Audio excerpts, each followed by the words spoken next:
सुप्रभात। Dhanbad public school आप सबके लिए एक कहानी PN Panicker national reading mission movement के हिस्से के रूप में लाया है, जो 300 मिलियन अंडर प्रिविलेज्ड पॉपुलेशन के बीच लर्निंग एंड डिजिटल लर्निंग के संदेश के रूप में वर्ष 2022 तक पहुंच सके। तो आज की कहानी मैं साक्षी कुमारी कक्षा 10वीं स की छात्रा आपके आगे प्रस्तुत करने जा रही हूँ। एक नदी के किनारे दो पेड़ थे। एक दिन वहाँ से एक चिड़िया गुजरी। चिड़िया ने पहले पेड़ से पूछा, बरसात का मौसम आने वाला है, क्या वह उसके टहनी पर घोंसला बनाकर अपने बच्चों के साथ शरण ले सकती है? पहले पेड़ ने इनकार कर दिया।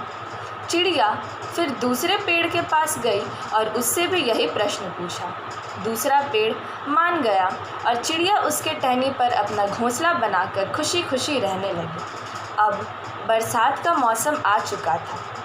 एक दिन तेज़ वर्षा की वजह से नदी के पानी की स्तर और तीव्रता बहुत बढ़ गई और पहला पेड़ जड़ से उखड़कर पानी में बह गया।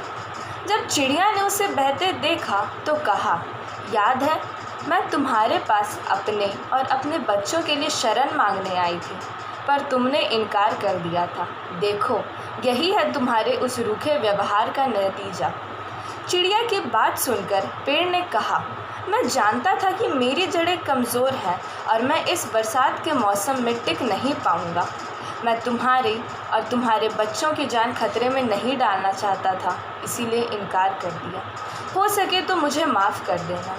यह सुनकर चिड़िया निशब्द हो गई। तो इससे हमें यह सीख मिलती है कि हमें किसी के इनकार को उसकी कठोरता नहीं समझनी चाहिए। क्या पता उसके इनकार से हमारा भला हो रहा हो। कौन सा मनुष्य किस परिस्थिति में है, ये हम नहीं जानते, तो उसके चरित्र और उसकी शैली उसके वर्तमान व्यवहार से न तौलें। स्वयं ईश्वर भी कहता है कि एक मनुष्य दूसरे मनुष्य के सोच और विचार कभी नहीं समझ सकता। केवल ईश्वर ही हैं जो एक मनुष्य को उसके हृदय से जांचते हैं, न कि उसके रूप से। तो क्यों ना हम सब एक दूसरे को ऊंच नीच भाव से न देखकर प्रेम और भाईचारे के भाव से देखना शुरू करें। अब धनबाद पब्लिक स्कूल आपसे यह आग्रह करता है कि आप ऐसी ही एक कहानी पढ़ें, उसे रिकॉर्ड करें और अपने 10 सगे संबंधी को भेजें। धन्यवाद।